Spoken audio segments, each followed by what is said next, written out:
Present చూస్తున్నాం యూట్యూబ్లో, social మీడియాలో ఎంతోమంది ఎన్నో రకాలుగా మోసాలకి పాల్పడుతున్నట్లు చర్చలు, వివాదాలు అన్నీ కూడా చూస్తూ ఉన్నాం. అయితే ఇప్పుడు ఈ ప్రమోషన్ ద్వారా మోసపోయిన వాళ్ళు మోసపోగా ఇంకా ఆన్లైన్లో చాలా అనేక రకాల మోసాలు జరుగుతున్నాయి కదండి. ఇప్పుడు చదువుకున్న స్టూడెంట్స్ ఉన్నారనుకోండి, వాళ్ళ చదువు లేకపోతే వాళ్ళ నంబర్లు ఎలా తెలుస్తున్నాయో తెలియదు, కానీ అక్కడి నుంచి మీకు జాబ్ ఇస్తాము, ఆ బ్యాంకులో జాబ్ ఇస్తాము, ఈ బ్యాంకులో జాబ్ ఇస్తాము, మీరు ముందు ఒక ఇంత అమౌంట్ కట్టండి అని కూడా వస్తున్నాయండి. 2000 కట్టండి, 3000 కట్టండి, మీది రిజిస్ట్రేషన్ అవుతుంది, ఇలా కూడా వస్తున్నాయండి. మీరు వచ్చిన తర్వాత మేము మీకు ఆ బ్యాంకులో జాబ్ ఇస్తాము, అలా అందులో జాబ్ అనేది ఇస్తాము అని చెప్పేసి కాల్స్ వస్తున్నాయండి. అలా మోసపోయిన పిల్లలు కూడా ఉన్నారండి. అంతేకాదండి,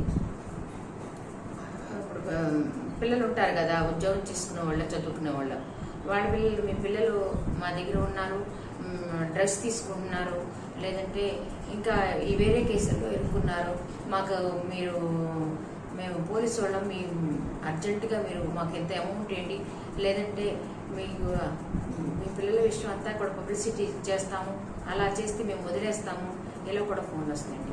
అనేక రకమైన మోసాలండి, ఒక రకం కాదు మోసాలు. ప్రతిదీ కూడా మోసం చేసి సంపాదించడం అనేది అలవాటు అవుతుందండి. ఈ విషయంలో కొంతమంది పాపం అమాయకులు బలవుతూ ఉంటారు మధ్యలో అనుకోకుండా, దానికి ఎవరు ఏం చేయలేమండి. అయితే ఈ మోసాల పట్ల చాలామంది ప్రముఖులు స్పందిస్తూ ఉన్నారు. చెర్రావూరు గారు కావచ్చు, అలాగే సత్యభామ గారు కావచ్చు, చాలా బాగా ప్రజల్లో అవేర్నెస్ తీసుకొస్తున్నారు. ఇలా ఉండకూడదు, అలా ఉండకూడదు అని వాళ్ళు తెలియని విషయాలు ఎన్నో మనకు చెప్తున్నారు.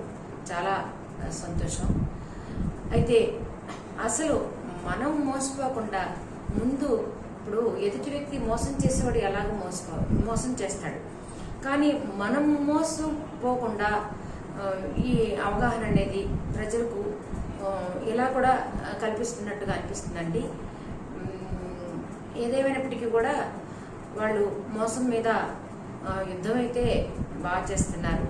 ఇలాగే మనం ప్రతి ఒక్కరం కూడా గుడ్డిగా నమ్ముకుంటూ పోకుండా దేన్నైనా సరే ఒకసారి ఒకళ్ళు చెప్పారంటే ఆచితూచి ఇంట్లో సభ్యులు అందరూ కూడా సంప్రదించుకుని అది ఎంతవరకు కరెక్ట్ కాదు అని చెప్పేసి నిర్ణయం తీసుకుంటే బాగుంటుందండి.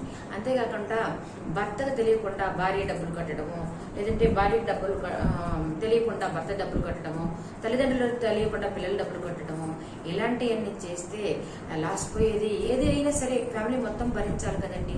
అందుకని ఏ విషయమైనా సరే ఒకళ్ళకి తెలియకుండా ఒకళ్ళు చేయడం అనేది ఈ రోజుల్లో అంత కరెక్ట్ కాదండి. పాపం ఏం చేస్తున్నారు లేడీస్, ఏముందిలే 30,000 రూపాయలు పోతే పోయినాయి, 2 నెలల్లో మాకు వచ్చేస్తాయి అంట అని చెప్పేసి ఏయో ఒకటి తాకట్లు పెట్టుకుని చేస్తున్నారండి. ఎందుకంటే వాళ్ళు ఉండేటువంటి పరిస్థితి అలాంటిది అనమాట.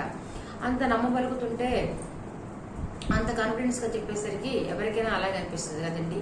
అలా కాకుండా ఫ్యామిలీ మెంబర్స్ అందరూ కూడా కూర్చుని ఇదిగో ఇలా జరిగింది, ఇలా కడతాము వద్దా అని చెప్పేసి అందరూ కూర్చుని నిర్ణయించుకోవడం కూడా ఇది కూడా ఒక మంచి విషయమేనండి.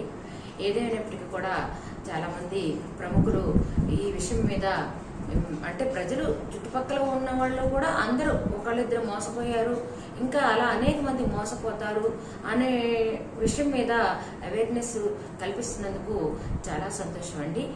ఇట్లాగే మోసాన్ని మనమే అరికట్టాలండి. ఈ మోసాలు మనం మోసపోకుండా ఉంటే ఎదుటివాడు మోసం చేయడు కదా. ఆ మోసపోయే విషయంలో మనం అందరం కూడా ఫ్యామిలీ మొత్తం కూడా కూర్చొని ఇలాంటి జాగ్రత్తలు తీసుకుంటే మోసపోవడానికి అవకాశాలు తగ్గుతాయండి. తెలియని వాళ్ళకు కూడా ఇలాంటివి చెప్తానికి మనం, తెలియని వాళ్ళు కొంతమంది ఉంటారు, తెలియదు వాళ్ళకి, వాళ్ళ అవేర్నెస్ కల్పిస్తానికి కూడా బాగుంటుందండి. ఎవరు ఇలా మోసపోకండి. ఆన్లైన్ మోసాలు కానీ, లేదంటే వర్క్ ఫ్రమ్ హోమ్ మోసాలు కానీ అలాంటివి మోసపోవద్దండి. ఆచితూచి అడిగేసి, డబ్బులు ఊరికే రావు కదండి ఎవరికైనా, మీ డబ్బులు భద్రంగా ఉంచుకోండి. నమస్తే.